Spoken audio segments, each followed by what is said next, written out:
Hi, I'm Sailor Mini Moon Reenie here, and today I'm going to talk about still being frightened of the Federal Trade Commission. Now, apparently this is supposed to be the start of their new COPA or COPPA oversight, but so far I haven't seen any shifts going on yet. Now that doesn't mean to say that if you're a YouTube mate, you haven't noticed some of your income going down a bit. And if you're making films that are for kids, then you probably have already seen, well, probably saw it on Monday, no more words on films or on the fairway, and no more beloving or playlisting films, or being told when new films have been uploaded and things like that.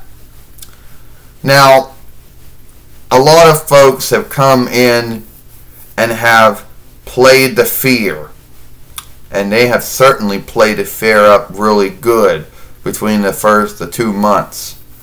Folks would have you believe that the Federal Trade Commission, the FTC, but those are all, two of those were French borrowed words. One was a French borrowed word, one's a Latin borrowed word, and English words trade.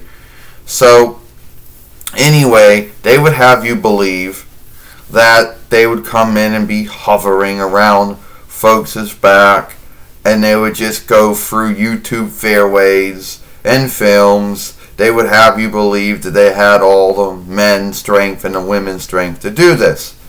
They would have you believe they wanted to take YouTube fairways down, they wanted to take channels down, that they were out to, do this and do that.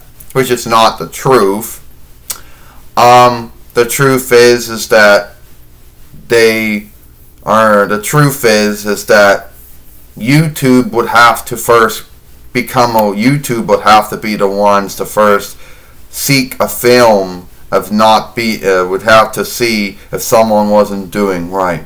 And if YouTube came across a YouTube fairway that they believed was actually for kids but had lied about being for kids, or a channel of YouTube fairway that says they were not for kids but they were for kids, and then they would have to send that to the FTC under the new deal that they'd come up with.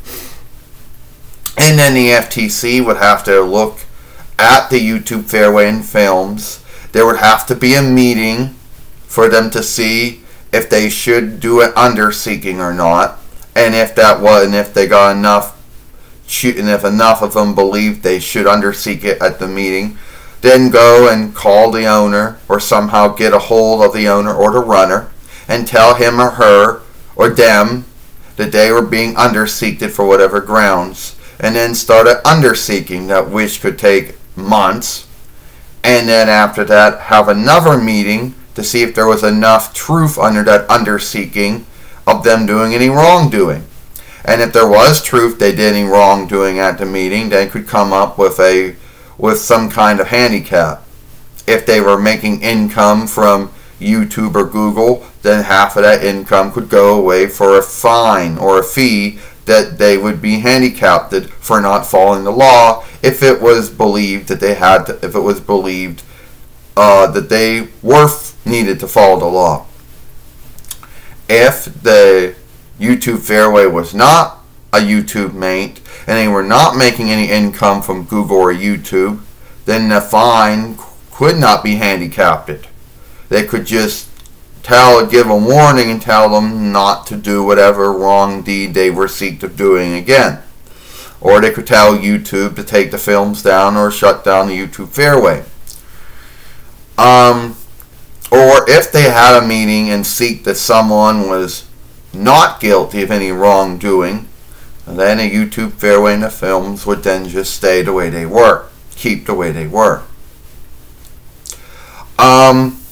That is the truth of how they would do it if they ever were called upon to do it.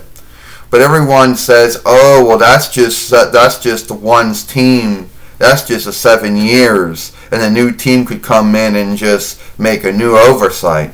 Which is true. The FTC team is shifted out every 7 years, and a new team is put in instead. That's true. But if they could always shift the oversight, that's true as well. But if one team came up with an oversight that they felt worked for everyone, why would another team come in and shift that oversight and go back to one again? You know, yes, it's true the FTC does have lawmen and lawwomen. It is true that they do have men and women who can look at a YouTube. They do have enough folks working for them that they can look at a YouTube fairway or films, but not enough folks to look at every YouTube fairway and film on YouTube. They'd be there all day. And they would only be looking at anyone they could win, that they could show that someone was doing wrong. They would not be looking at anyone that they could not show they were doing wrong or could not win on. But that doesn't mean to say that folks playing off on the fears of all YouTubers, big and small, but especially the ones that are either YouTube business mates or the ones that happen to have films that are for kids, since they are, those would be the ones. And though, sure, other YouTubers have said they're done making films, they're leaving YouTube, but if these folks are done or they're leaving YouTube, then they gotta shut their fairways down. Because even though they might not be making any more films, their fairways are still up and they can still be looked at YouTube for not following oversight. YouTube could still send those YouTube fairways to the FTC to see if they're not following the law. So, just not making films anymore doesn't actually shield anyone. That's true. But at the same time, if someone wants to leave YouTube, that's their own business. If that's what they feel they need to do, they need to do. If they think they need to go on, I don't know, TikTok or Slot, whatever you call that, Slip, I guess, I don't know, or Daily Motion or whatever, well, that's their own business and good luck for them. But I'm being here because I'm being here since we know we've been in good standing with YouTube for 7 years, and that we've also make film for GROWNUPS. And GROWNUPS are the ones we made our films and our fairway for, and those are the ones who watch our films. So it is what it is. Now I know why a lot of YouTubers are leaving YouTube, and it has nothing to do with the FTC's oversight. It has to do with the income. That apparently YouTube is going to cut back on how much income one's going to make from a business wise if one's a YouTube mate. Since we're not YouTube mates and we never made any income from Google or YouTube, this isn't something that we, are really frightened about. Now, is the FTC frightening? Yes. When they first made that film and someone speaking for them was talking about everything, yeah, this was before the FTC looked at the whole thing. This was before they came up with the oversight. Well, there always was that law, but I'm saying before they came up with put on the oversight on YouTube. This was, before they actually read all the words and all the sentences that folks were saying.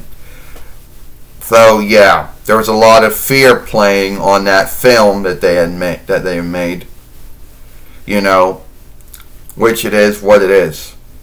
So at the end of the day, it is what it is. Are we still frightened of the Federal Trade Commission? Yes. Does that mean we have anything to hide? No. Does that mean we're guilty of wrongdoing? No, because one is unguilty of wrongdoing until shown they are guilty of wrongdoing.